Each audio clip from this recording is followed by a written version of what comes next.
Hello and welcome to Educated STEM. I am Kate, the founder of Educated STEM, and today I'm going to talk about an article I read in June, which was published by the Harvard Business Review. And it's about women in leadership and the fact that they never appear to be the correct age. Now, what on earth do I mean by that? And where could that lead? And this is going to go into various bias and discrimination that you may experience if you're female, and I'm going to add in as well if you're a person of color, and how that might then lead to you being successful or not in your career.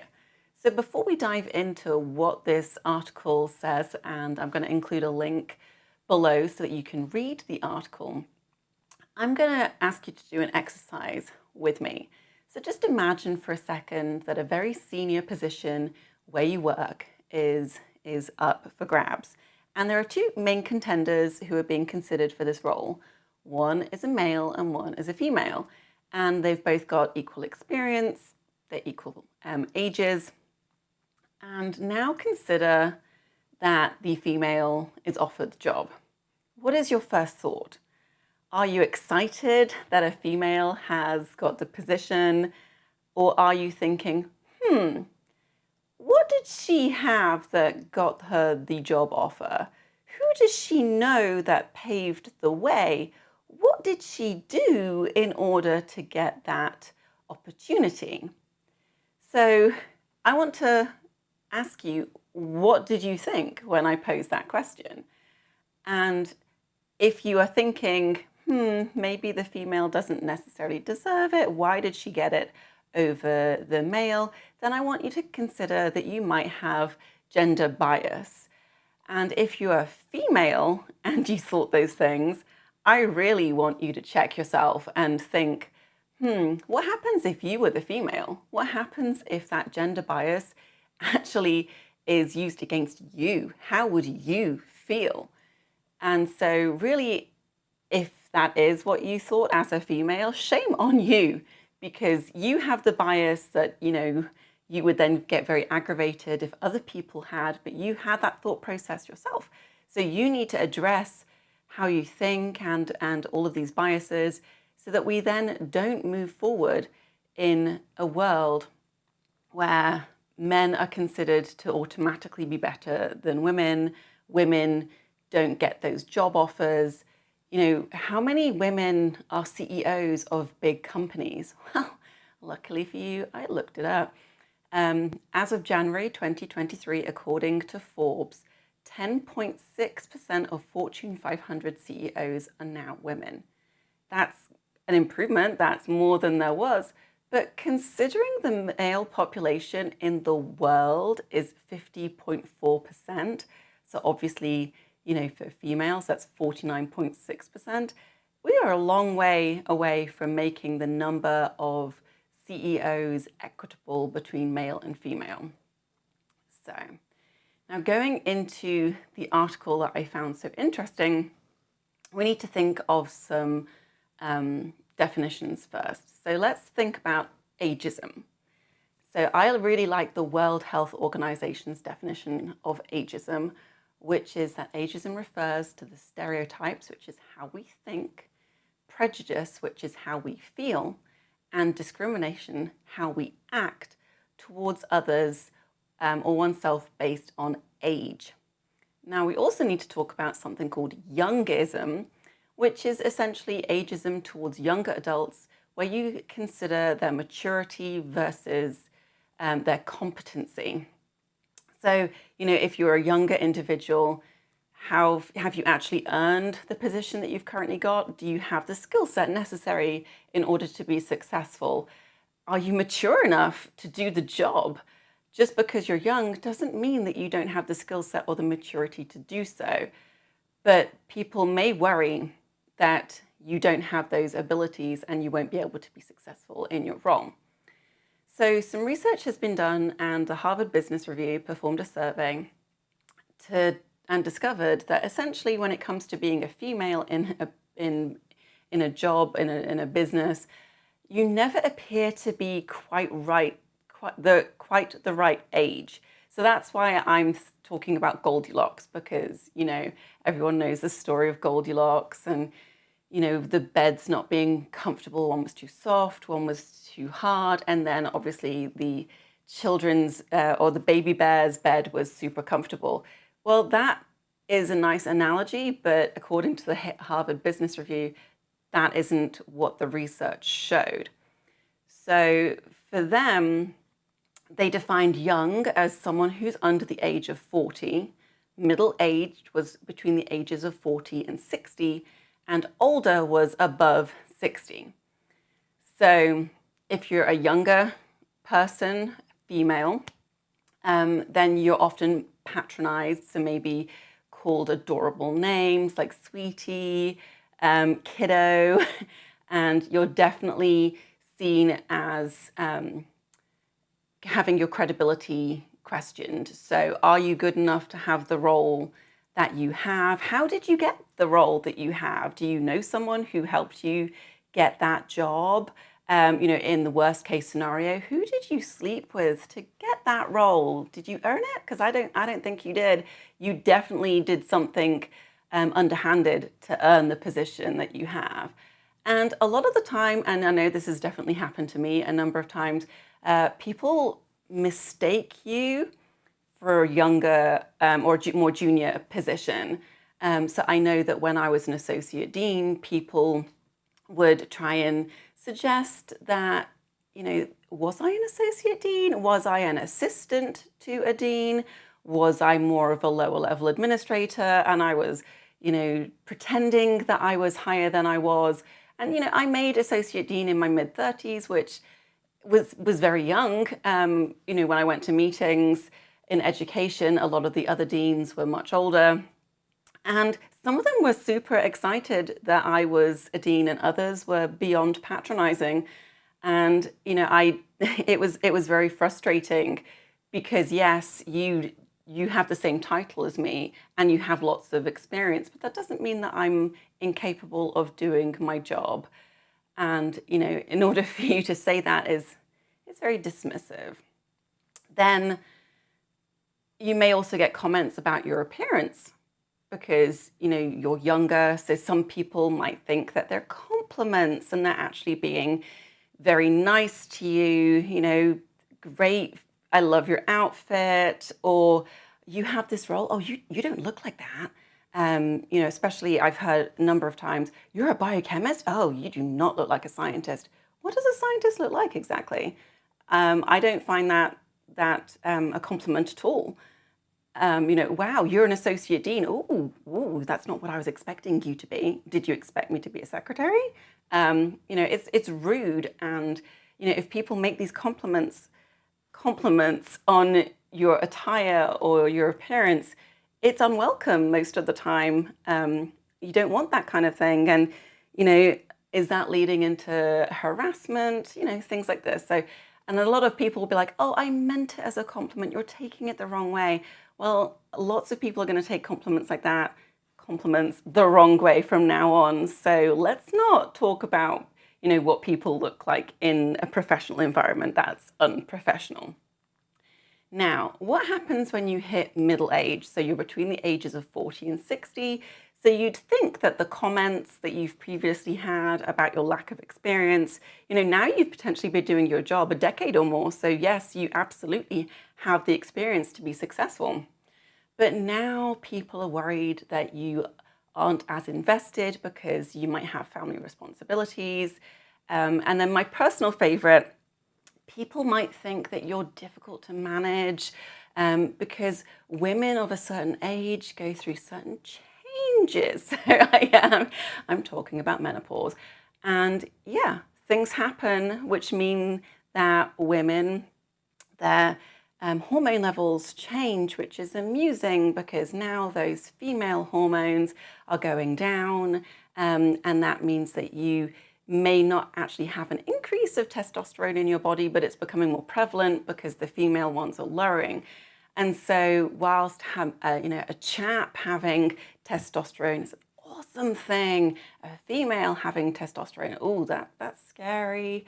You might be grumpy, you might be argumentative, I think it's a bit silly, but apparently it's a thing that people consider. Um, and also, people look at you and like, how are you aging? Are you aging well? So, is a female taking care of herself? Is she gaining weight? How is she dressing? Is it age appropriate dressing? Does she still do her hair and makeup? These are all things that do not play into whether you're capable of doing your job. These are all, skin level, appearance level things. And the question is, do men have the same scrutiny? So if you see someone who's a middle-aged man and maybe they're going bald or they've put on a little weight, are they being judged? They're not taking care of themselves. So yeah, that is definitely going to play into their ability to do the job. So if you're not asking the same questions of men that you are of women, then again, I would consider that to be a bias. And let's face it, if you are then an older female, so you're over 60, then you might be being passed over for promotions. Or maybe, as an older male, you're considered wise and you have this amazing workplace memory and you know things. Do you think the same as an older female? Because if you don't, again, that's ageism coming into play. So I would definitely say that workplaces which have more gender and age diversity perform better. And definitely it makes more business sense to have a more diverse population. So let's also include ethnicity and sexual orientation, because then you're going to have a broader range of experience. And when you have that experience, how you how you tackle questions and how you do problem solving, it's a little different, which means that you have a much more diverse way of tackling things. And that's great, because if you have more ways of tackling things, then you can actually go ahead and move past problems more effectively. Now let's talk about, the thing that really makes me chuckle, but also really irritates me. So every once in a while, there'll be, Women's Day or Women's Month, Pride Month, things like that. And companies will make a post, we're in support of women, they want pay equity, we agree. And then, for the rest of the time of the year, nothing's going to get done about women being paid equitably. Same with Pride Month. Woohoo! We are very supportive and we're allies. Are you? Are you really though? What are you doing for the rest of the year? And so you see these, one-off posts about how they cherish and support women or people of color or the LGBTQ plus population. But are they actually being inclusive and supportive? I don't think so. So, we really need to make sure that when we look at these things, we address our biases, and also the companies and the places that we work need to address their biases as well and make sure that they're not discriminating against people. So, things to consider, both for yourself and the place that you work.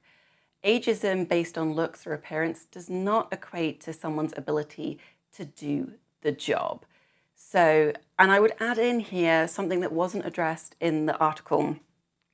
How you dress, especially as a female, does not mean whether you can or cannot do a job. So, I've been given advice before now to not be as feminine. So don't wear dresses or skirts, tone down the makeup. So I look professional, but, not bold colors. Maybe I need to tone down the colors that I wear. So, stick to blues, grays, blacks, things like that. Whether I'm in hot pink with a full face of makeup in high heels does not take away from my ability to be good at my role. Likewise, if you're aging, if you're a balding guy, whether you are balding and maybe you've gained some weight does not take away from your ability to necessarily do your job. Your brain is presumably still completely sharp. So just consider that. And if you're giving young females the advice of, don't be as feminine, I don't think that's true at all. I think you can be a wonderful, compassionate leader and still be very good at your job. The thought that women can be just as skilled and as experienced as their male colleagues, regardless of their age. So if someone is saying, I have done these things as a young female, believe them. There is no reason why you shouldn't believe that they're capable of doing that. And they're also capable and invested in their roles as they get older. So yes, they absolutely should be considered for promotion. Just because they're hitting, early 50s or something doesn't mean that you then start saying, oh, they could be grumpy. We don't want to necessarily give them more power or authority, because they might get difficult to work with because, the time is appearing. No, that is age discrimination and it's sex discrimination. So let's stop doing that. There should be no precedent that because someone has gone through maybe a challenging pathway, maybe they've had to, put up with sexual harassment or something else like that, that then that needs to happen to someone else as they come through the ranks. No, just because you had a tough time does not mean that the person behind you needs to also have that tough time. If you were a wonderful, compassionate individual, you would want that person to not go through the same things as you, and that you would help them move forward, as opposed to, forcing them to undergo the same strenuous things. Basically, are you helping people up the ladder, or are you pulling up the ladder behind you as you go? Also, if you're an older individual, and I'm not meaning, that you're in your 60s, just that you are older than another person, you can act as their mentor and you can give them advice. And I want you to consider doing so. And if you're younger and someone older than you is providing advice, then maybe this is something that you want to listen to. Obviously, it's your choice whether to take that advice or not. But I think that if you get given advice by someone more senior to you, how to navigate the workplace, these are the people that you want to have as colleagues, and it will definitely, help your networking or whatever the advice is. I think it just helps your community and it helps everyone be more collegial and hopefully have a nicer working environment. So, take advice from people who know more than you, and also give advice if you happen to know more than someone. I think that is just definitely a more collegial thing. So my question is, are you a woman and in leadership, and what difficulties have you experienced? Have you been patronized? Have you had opportunities taken away for something that is out of your control? So, you have a family, but maybe nothing has actually happened with your family, but they think at some point it might get difficult for you to do something. Well, that shouldn't happen. Again, if you're approaching that horrible change in life, you shouldn't be, opportunities shouldn't be taken away because people think that your attitude may change or become more challenging. No, if you're good at your job, you are good at your job, and you deserve to be considered for promotions and for other things. Likewise, I also want you to consider, if a woman says something and you think, oh, I might be offended at that, consider how you would feel if a bloke said it to you. Because if a bloke said it to you and you'd be like, they're standing up for themselves, or, they are being assertive, then that is also a bias, because the female or the woman is also being assertive, and yet you might have just thought, ooh, that's catty, or that's mean, or whatever word you want to describe it. So that's another exercise I want you to think of doing. So if a man says something and you think, okay, I'll give them a pass for that, that's fine. But if a woman said the same thing and you would not like that, then again, that's a bias and we need to address it.